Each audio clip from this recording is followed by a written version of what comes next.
So Metroid Dread is a bad game? Terrible game design? Well, that's what one game developer thinks. At least former game developer. I don't know if he's still developing games or not. By the name of David Jaffe. I believe that's how you pronounce his name. I know he's one of the main guys responsible for developing the original God of War games. So you would think he knows what he's talking about, but in this video we discuss why he might not so much. Just real quick before we go further, on this channel we cover gaming news, gaming theories, and gaming discussion. If that sounds like the kind of content you're interested in, please go ahead and hit that subscribe button. Back to the video. This is going to be a really quick one. I had to find this clip from Marco Bayod. I don't know how to really say his name. I'll have a link to his channel in the description. It's just the best clip I could find. He did some editing here. It's really funny. I don't want to take credit for it. So David basically came out and tried to make the argument that Metroid was bad because he couldn't find a block that he was supposed to shoot. It'd be better if I just show you the clip.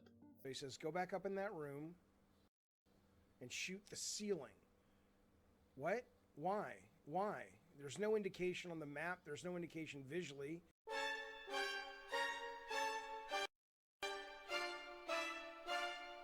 Heritage Month. Ceiling needs to be shot. Watch this. This is ridiculous. The game. Why would I know that? Never have known to do that. There is nothing visual. Bullshit. Anyone know to do that? They wouldn't. They fucking wouldn't. There. Crap, Bush League. What? This should not get a pass. I'm sorry, it's crap. Okay, so as you saw in that video clip right there, he kept on saying, how would anyone know how to do that?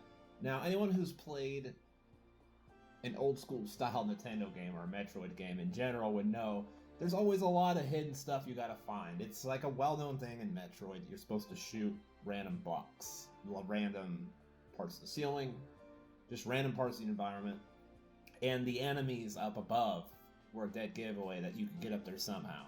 In his defense, sure, how would you know to do that, right? So let's give him that. Fair enough. But at the very end here, he goes to say this. So as you can see there, he tweeted out Nintendo's $60 game versus Shantae and the Seven Sirens, aka an actual great example of a modern Metroidvania, which is, FYI, only $30. So he says it's not worth the $60 that they're charging for it. And he calls it Bush League crap. And basically just says it's a terrible game because he's mad because they didn't spell it out for you. Because the game didn't direct you exactly what to do, when to do it, didn't hold your hand. He says it's terrible game design. Which, like I said, okay, fair enough. How would you know to do that without experimenting? Fair enough, you wouldn't. If you don't like creativity in your games, fair enough. That's still not the whole game, that's one room. It's one room in the game that you can look up on the internet to find some answer for it and then move on. And yeah, I know he probably has a longer critique, but let's be honest, it all stemmed from this one room and how stupid and bad it made him look as someone who was supposedly a part of the gaming industry. And then also, just for a little fun at the end, his arguments, and then he compared it to Shantae. Well, let's see what Shantae has to offer, shall we? Why? Why?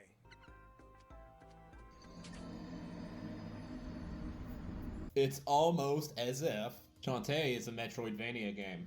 Draws literally all of its inspiration from Metroid. If you enjoyed the video, please go ahead and hit that like button. Till next time, guys, this has been Solid Shepard, and I should go.